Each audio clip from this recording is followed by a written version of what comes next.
बहुत महत्व रखता है। अगर आप सच्चे मन से दान करते हैं तो आपको बहुत फल प्राप्त होता है।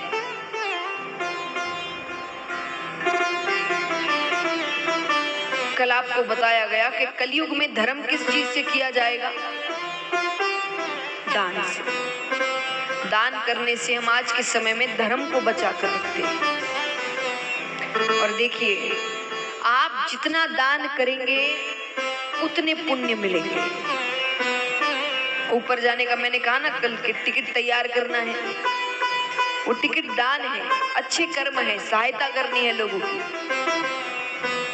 और जब तक आपके पास धन है दान कर लो, जब बच्चों के पास चला जाएगा तो हाथ पकड़ लेंगे कि बस हो गया, चलो जितना करना था कर लिया। कहते ना, जड़ दिया ताला बैठ गया रखवाला।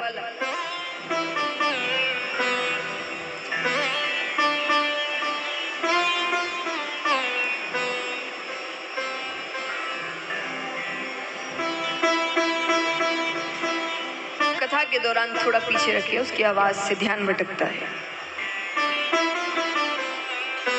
तो महाराज,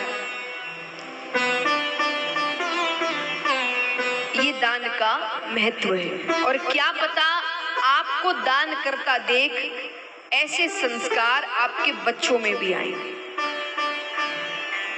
क्योंकि देखिए, सिर्फ पुण्य काम आने वाले हैं आगे जाकर। ये रिश्ते नाते, रिश्तेदार, परिवार, धन इत्यादि है तो सब आपके साथ खड़े हैं। ये सब गया तो कोई साथ नहीं खड़ा रहेगा। एक बार एक सेठ जी थे, बहुत धनवान, बहुत धनवान। कितनी कंपनियां चल रही है, फैक्ट्रियां चल रही है, वो सबकी बहुत सहायता इत्यादि भी करते थे। तो एक बार सेठ जी की बिल्ली मर जाती है। कौन मरता है? उन्होंने एक बिल्ली पाल कर रखी थी। तो सेठ जी की बिल्ली मरी। कौन मरा? जोर से गई, बिल्ली। तो सेठ जी की बिल्ली मरी तो पूरा गांव आया। किसी की मृत्यु हो जाती है तो बैठक होती है ना, उन्होंने अपनी बिल्ली के मरने पर एक बैठक रखवाई थी। तो उस बैठक में पूरा गांव आता है बैठने के लिए। क्यों आता है? सेठ जी की नजर में आएंगे भाई कि देखो मेरे दुख में आया है। तो सेठ जी की बिल्ली मरी तो पूरा गांव आया, और सेठ जी मरे तो एक भी नहीं आया। ये संसार है। अब क्या करे जाकर? अब वो है ही नहीं देखने को कि वो सहायता करेंगे, कि भाई उनकी नजर में आएंगे। छोड़ो, यही संसार है। जब तक आप ऐसे हैं कि आप सहायता उनकी कर सकते हैं, तब तक वो सब आपके साथ रहते हैं। जब उन्हें लगता है कि नहीं अब कोई काम नहीं हो सकता, आपको छोड़कर चले जाते हैं। स्वार्थ के रिश्ते नाते हो गए हैं आजकल।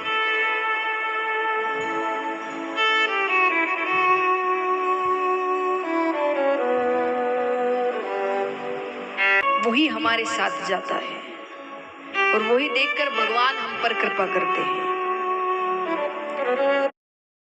इस संसार में रहने के लिए भगवान ने हमें सब कुछ दिया है।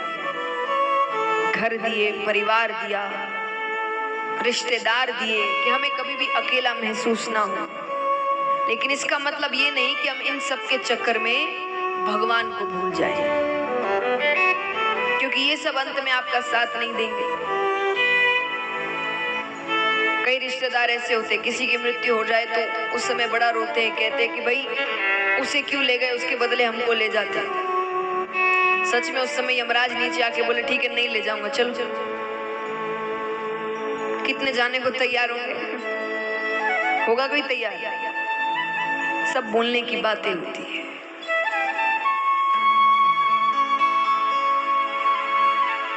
एक छोटी सी कविता सुनाती हूँ आपको, ध्यान से सुनना, बिल्कुल ध्यान से।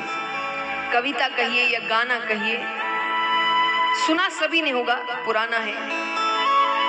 जब सुना तब शायद मनोरंजन के लिए सुना होगा, तब इतना ध्यान नहीं पड़ा था। उस समय मेरा भी इतना ध्यान नहीं पड़ा था। लेकिन जब आज का समय देखते हैं, हम आज के लोगों को देखते हैं, जिस प्रकार रिश्ते हो गए हैं, भरोसा जिस प्रकार का आजकल हो रहा है, तब लगता है कि वो गाना या वो कविता एकदम सटीक बैठती है उस बात पर, या आज के संसार पर। क्या भगवान बार बार दुखों को भेजकर, ये दुख संकट क्या होते हैं आपके जीवन में, आपको सीख देने के लिए होते हैं, सही रास्ता दिखाने को होते हैं। तो भगवान बार बार दुखों को भेजकर, संकटों को भेजकर, संतों को भेजकर आपको समझाते रहते हैं सही रास्ता कौन सा है, तुम्हें किस रास्ते पर चलना है। पर हम गलत रास्ते पर चले जा रहे हैं, आंखें बंद कर कर बिल्कुल। तो देखिए कितनी अच्छी बात, कब आज का समय देखकर बात कब लिख दी गई।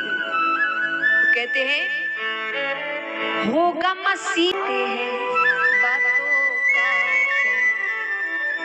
और जैसा मैंने कहा संसार कैसा है, सुख में आपके साथ रहते हैं, दुख में आपको छोड़कर चले जाते हैं, और ऐसे ऐसे आपका साथ छोड़कर जाएंगे या आपको धोखा देंगे जिनके बारे में आपने सोचा तक नहीं होगा कि ये मुझे धोखा दे जाएगा या ये मेरे पीठ पीछे ऐसे कार्य करेगा। वो हर कोने से देख रहा है, हर चीज का हिसाब होने वाला है, फिर भी गलत काम करते हैं।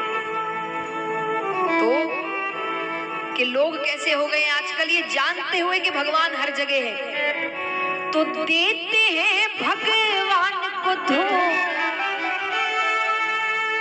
कि देते हैं भगवान को धोखा, इंसान को प्यार वफा बातें हैं बातों का, कोई किसी का नहीं ये झूठे नाते हैं नातों का प्यार, कसमें वादे प्यार वफा बातें हैं बातों का। ये सब कहने का अर्थ ये नहीं कि रिश्ते तोड़कर बैठ जाओ,